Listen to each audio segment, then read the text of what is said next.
नमः शिवाय। श्री महालक्ष्मी नमः। नमो भगवते वासुदेवाय। जय मां सरस्वती। जय श्री कृष्ण। राधे राधे। पौष मास कृष्ण पक्ष सफला एकादशी की ढेरों शुभकामनाएं। आज हम बात करेंगे कि जो आने वाली एकादशी है वह किस दिन है, व्रत किस दिन किया जाएगा, 14 तारीख को करें या 15 तारीख को करें, सूर्य के मुख से एकादशी किस दिन है, द्वादशी युक्त जो श्रेष्ठ व्रत होता है वह किस दिन है, इस एकादशी का व्रत करना क्यों चाहिए, कैसे करना चाहिए। आप जानते हैं यह एकादशी 5000 वर्ष तक लगातार तप करने से जो फल मिलता है वो एक अकेली इस एकादशी के करने से मिल जाता है। जो भी दर्शक हमारी सनातन धर्म की वीडियो पहली बार देख रहे हैं उनसे निवेदन है अपना धर्म चैनल को सब्सक्राइब जरूर कर लें। इससे मुझे भी पता चलता है कि आप हमारी बातों को सुनते और पसंद करते हैं और मैं आपके लिए और भी सुंदर धर्म संबंधित वीडियो लाता रहूं। तो चलिए शुरू करते हैं। पौष की जो आने वाली एकादशी है ना, इसका नाम है सफला एकादशी। यह आपके जीवन में अनेकों प्रकार की सफलता लेकर आती है। यह आपके जीवन में अनेकों प्रकार के पुण्य फल लेकर आती है। अगर आप इसका व्रत करते हैं तो यह एकादशी आपके जीवन के सभी संकटों का नाश कर देती है। आज में हम आपके लिए सफला एकादशी की व्रत कथा लेकर आए हैं। एक समय की बात है जब महाराज युधिष्ठिर भगवान श्री कृष्ण से अत्यंत महत्वपूर्ण प्रश्न पूछते हैं। जनार्दन, पौष मास के कृष्ण पक्ष में कौन सी एकादशी आती है और किस प्रकार इसका पालन करना चाहिए, कृपा इस बारे में मुझे बताएं। युधिष्ठिर महाराज की बात सुनकर भगवान केशव बोले, हे धर्मराज, पौष मास के कृष्ण पक्ष में आने वाली एकादशी का नाम सफला एकादशी है। इस एकादशी के दिन भक्तों को भगवान नारायण के विग्रह की पूजा अर्चना करनी चाहिए। मैं आपको सफला एकादशी की पौराणिक कथा सुनाता हूं, ध्यानपूर्वक सुनिए। एक समय चंपावती नाम की एक सुंदर नगरी थी जहां महिष्मत नामक अत्यंत पराक्रमी और धर्मनिष्ठ राजा राज्य करते थे। उनके 4 पुत्र थे। राजा का सबसे ज्येष्ठ पुत्र लुम्पक सदैव पाप कर्मों में लिप्त रहता था। स्त्री दुराचार, जुआ खेलना, ब्राह्मण और शास्त्रों का अपमान करना, वैष्णव की निंदा करना उसके लिए सामान्य कार्य थे। उसके इन पाप कर्मों का असर राज्य पर पड़ने लगा। एक दिन राजा महिष्मत ने उसे अपने राज्य से निष्कासित कर दिया। लुम्पक राज्य के बाहर के एक जंगल में रहने लगा, लेकिन अभी भी उसकी पाप में प्रवृत्ति में कोई कमी नहीं आई।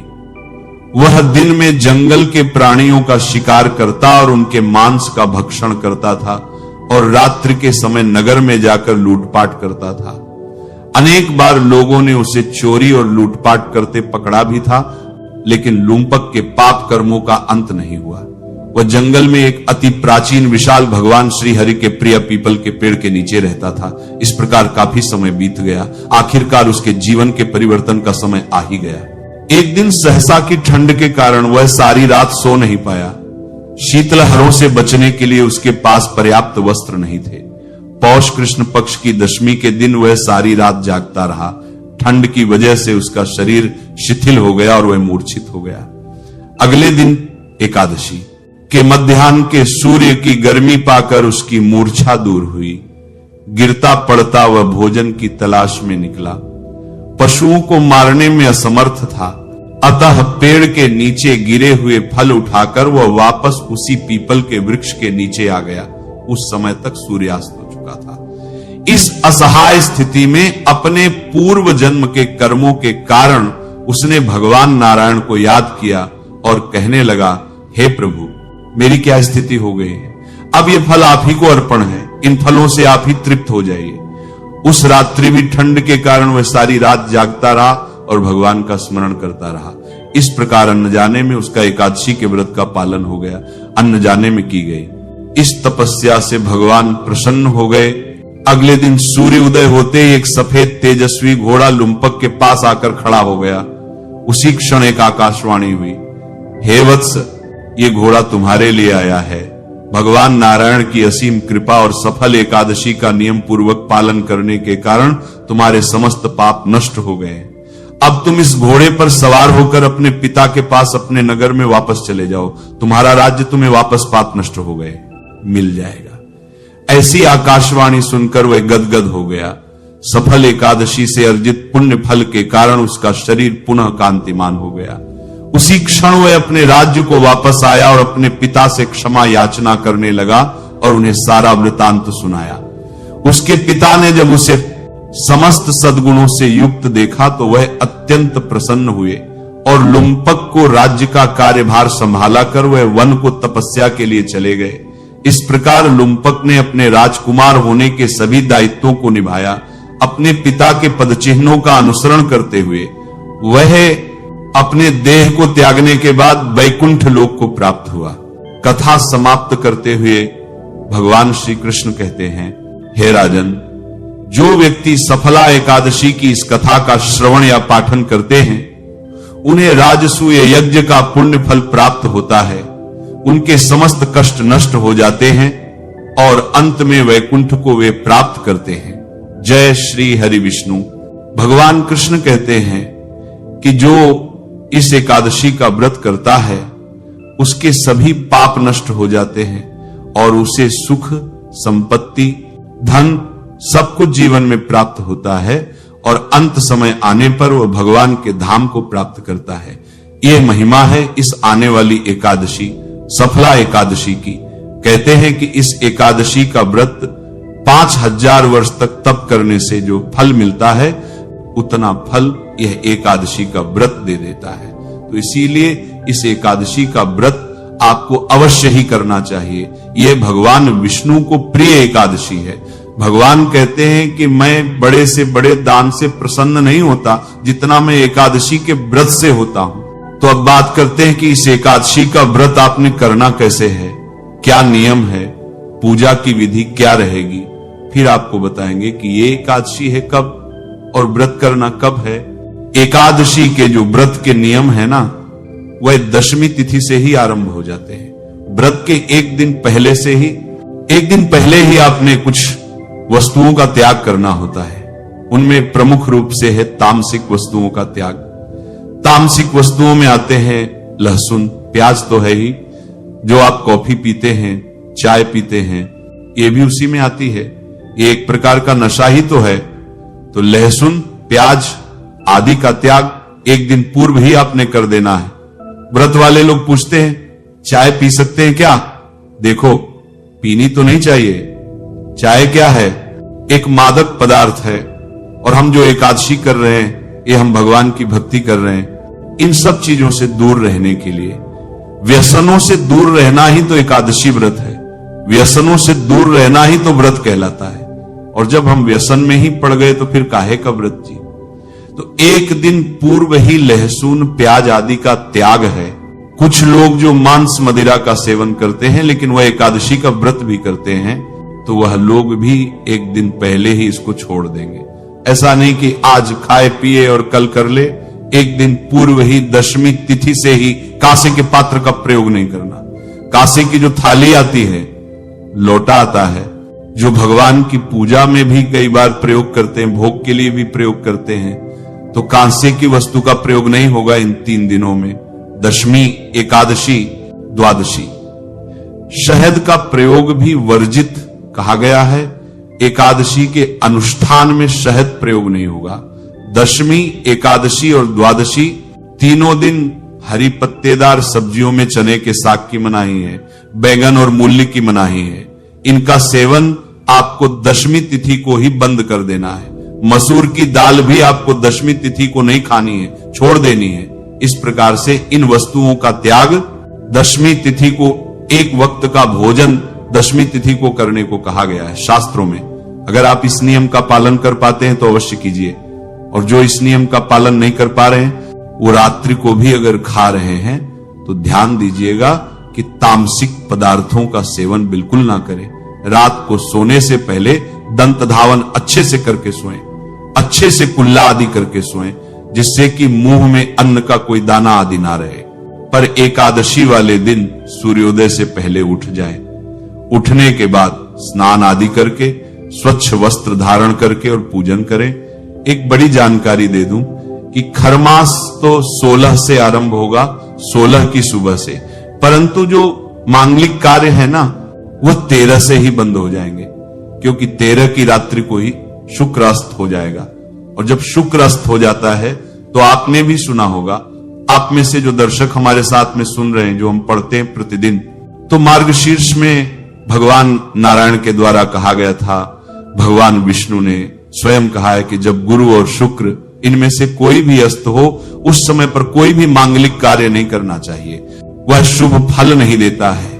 तो शुक्र अस्त होने जा रहा है, इसीलिए 13 तारीख के बाद कोई भी शुभ मांगलिक कार्य नहीं होगा, और उसके बाद 2 दिन बाद तो फिर खरमास ही शुरू हो जाएगा।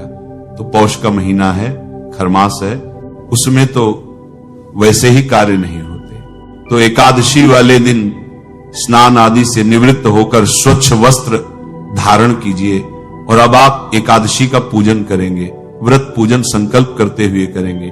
पूजन के लिए क्या सामग्री आपको चाहिएगी? सामग्री के रूप में आपके पास भगवान श्री हरि विष्णु की कोई तस्वीर या प्रतिमा होनी चाहिए। इसके अतिरिक्त तो उनको स्थापित करने के लिए लकड़ी की जो चौकी आदि आती है वे लीजिएगा। उस पर बिछाने के लिए लाल या पीला वस्त्र ले लीजिए। रोली, मोली, पान, सुपारी, लौंग, इलायची, धूप, दीप, नैवेद्य, पुष्प की माला, इत्र और जनेऊ, ये वो सामग्री है जो आपको लेनी है। ये सारी एकत्र कीजिए, एकत्र करके आसन लगा के बैठ जाइए। 1 लोटा लीजिए तांबे का, उसमें पहले थोड़ा सा गंगा जल भरिए, फिर शुद्ध जल भरिए।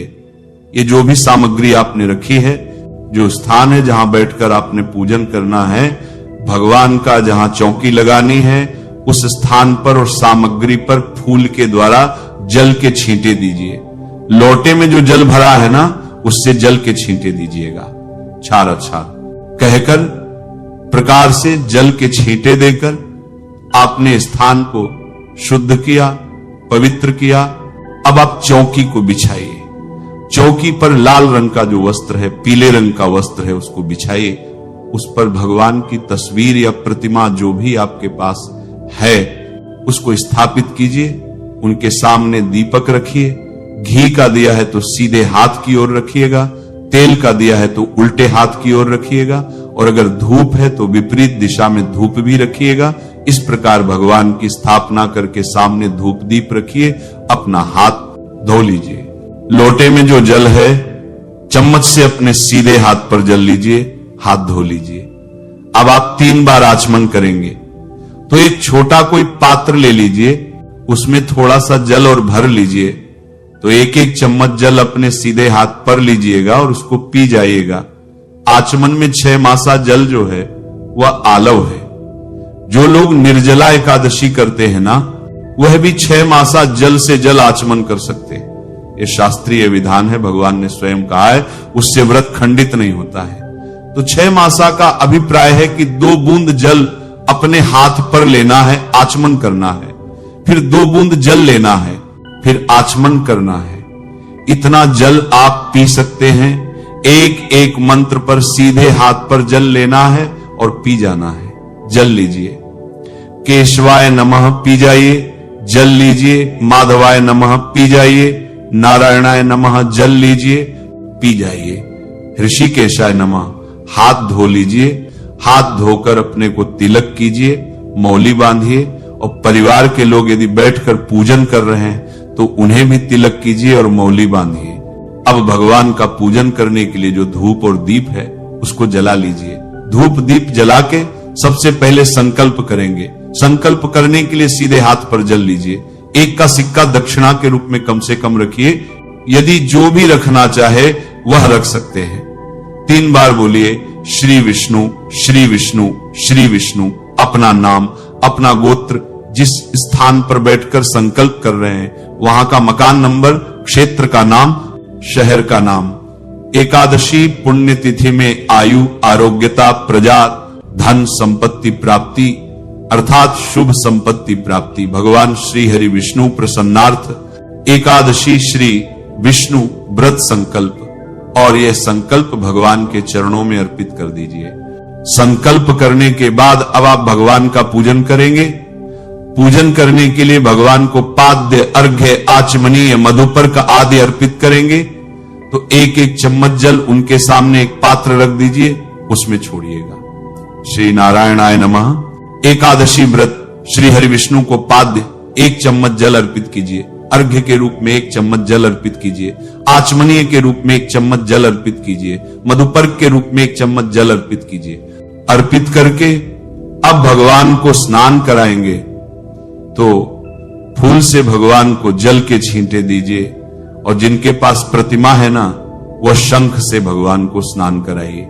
शंख में जल भरिए और भगवान को स्नान कराइए। प्रेम से भगवान को अगर आप शंख से स्नान करा रहे हैं तो ये मंत्र बोलते हुए स्नान कराइए। अब पंचामृत से स्नान कराएंगे। पंचामृत में शहद का प्रयोग नहीं होगा। कच्चा दूध, दही, घी, शहद के स्थान पर गंगाजल और शक्कर पंचामृत बनाइए। जो तस्वीर पर पूजन कर रहे हैं वह फूल पर लगा लीजिए और अर्पित कीजिए भगवान को। नारायणाय नमः पंचामृत स्नान, शुद्ध जल से स्नान कराइए। तस्वीर है तो छींटे दीजिए जल के फूल के माध्यम से, और प्रतिमा है तो आप शंख में जल भरिए और स्नान कराइए। नारायणाय नमः, श्री नारायणाय नमः, श्री नारायणाय नमो नमः। स्नान शुद्ध जल समर्पित कीजिए। स्नान कराने के बाद भगवान को वस्त्र अर्पित करेंगे। वस्त्र के रूप में मौली का टुकड़ा तोड़िए और वह अर्पित कीजिए। जनेऊ लीजिए, जनेऊ पर रोली का तिलक कर लीजिए, जनेऊ अर्पित कर दीजिए। जनेऊ अर्पित करने के बाद भगवान को तिलक करेंगे। रोली चंदन का तिलक करेंगे भगवान को। तिलक करके इत्र अर्पित करेंगे। इत्र को फूल पर लगा लीजिए और भगवान को अर्पित कर दीजिए। इत्र अर्पित करके फूलों की माला है तो माला पहनाइए, अन्यथा पुष्प अर्पित कीजिए। फिर धूप दिखाइए, दीप दिखाइए और नैवेद्य अर्पित कीजिए। नैवेद्य के रूप में फल हो तो फल अर्पित कीजिए, मिठाई है तो मिठाई, अन्यथा मिश्री या बताशे अर्पित कर दीजिएगा। और फिर जल आचमनी के रूप में 1 चम्मच जल भगवान को अर्पित कर दीजिएगा। तांबुलम पूगी फलम। अब तांबुल अर्पित करेंगे। तांबुल क्या होगा कि पान का पत्ता लीजिए, उस पर 2 लौंग, 2 इलायची और 1 सुपारी रखिए, वह तांबुल बनाकर अर्पित कीजिए। या मीठा पान आप बना बनाया लाकर वह भी अर्पित कर सकते हैं। जो भी दक्षिणा आप अर्पित करना चाहें भगवान को, वह दक्षिणा अर्पित कीजिए। हाथ जोड़कर भगवान को नमस्कार कीजिए, प्रभु आप हमारी ये पूजा स्वीकार करें। हम आज एकादशी व्रत कर रहे हैं, उसके निमित्त पूजन हमने किया है। अब बैठकर आप एकादशी की कथा सुनिए, उसका श्रवण कीजिए, आरती कीजिएगा। आरती करने के बाद नियम अनुसार दिन को व्यतीत कीजिएगा। कथा के बाद यदि आप कोई कथा के लिए दक्षिणा आदि अर्पित करें, उस पर आप भेज सकते हैं, या ब्राह्मण को यहां अपने घर पर बुलाए कथा करने के लिए तो उनको दान दक्षिणा आदि लेकर विदा कीजिए और नियमों के अनुसार दिन व्यतीत कीजिए। नियम क्या है कि ब्रह्मचर्य का पालन करना है। यह बड़ा नियम है, यह नहीं टूटना चाहिए। किसी के प्रति वैर भाव नहीं, अपशब्दों का प्रयोग नहीं, किसी का अहित नहीं करना, किसी पर क्रोध नहीं करना, किसी का नुकसान नहीं करना। शांत चित्त होकर प्रभु के चरणों में मन को लगाते हुए दिन को व्यतीत कीजिए। घर में किसी प्रकार का कलह क्लेश ना करें, क्योंकि भगवान नारायण विराजमान है। सायंकाल को कीर्तन करना चाहिए। कीर्तन के लिए अगर आसपास मंदिर में कहीं जा सकते हैं तो जाइए। भगवान नारायण ने स्वयं कहा है कि वह स्तोत्र आपको अवश्य ही सुनने चाहिए। जो लोग वाद्य यंत्रों द्वारा कीर्तन नहीं करो, आपको कीर्तन करना चाहिए, वो स्वयं काल को सकते, उनको इन पाठों को करके कीर्तन का फल पाना चाहिए, उससे कीर्तन का फल मिलेगा। रात्रि जागरण के बाद अगले दिन पारण के लिए सूर्योदय से पहले उठ जाइए। नियमों का पालन करते हुए पारण कीजिएगा। इस प्रकार आपने ये व्रत करना है। अब बात करते हैं कि एकादशी है कब और व्रत करना किस दिन है। तो प्रिय दर्शकों, पंचांग के अनुसार एकादशी तिथि की शुरुआत हो रही है 14 तारीख की शाम को 6:49 पर और 15 तारीख को रात्रि को 9:19 पर यह समाप्त होगी। ऐसे में 15 तारीख को सूर्योदय के समय एकादशी तिथि लागू है, इसलिए सूर्य के मुख से एकादशी 15 तारीख को ही है। तिथिमान के अनुसार एकादशी 15 को है और 15 को ही रात्रि काल में द्वादशी भी आ जाएगी, तो ये द्वादशी युक्त व्रत हो जाएगा। तो व्रत आपको करना 15 तारीख को, 15 दिसंबर को सफला एकादशी का उत्तम व्रत है। इसी दिन जो दान पुण्य का कार्य है वह भी इसी दिन करेंगे, व्रत का कार्य भी इसी दिन करेंगे और 16 को आप पारण करेंगे। दिन रहेगा सोमवार का, जिस दिन व्रत है 15 तारीख को, तो शुभ मुहूर्त रहेगा। पहला चौघड़िया अमृत का है, उत्तम है, तो 7:09 से और 8:39 तक का जो समय है ये उत्तम समय है। पूजा पाठ के लिए इस समय पूजा पाठ करते हैं तो अधिक कल्याणकारी। पारण आपने 16 तारीख करना है, मंगलवार का दिन है, तो आरंभिक जो चौघड़िया वो उत्तम होता नहीं है, इसीलिए 10:10 से और 12:50 के बीच में उत्तम समय है। इस समय में पारण करें तो अधिक अच्छा है। जो अधिक समय तक ना रुक पाए वो सूर्योदय के बाद भी कर सकते हैं। आशा है ये जानकारी आपके लिए उपयोगी रहेगी। नमः शिवाय और श्री महालक्ष्मी नमः। नमो भगवते वासुदेवाय। जय मां सरस्वती। जय श्री कृष्ण। राधे राधे।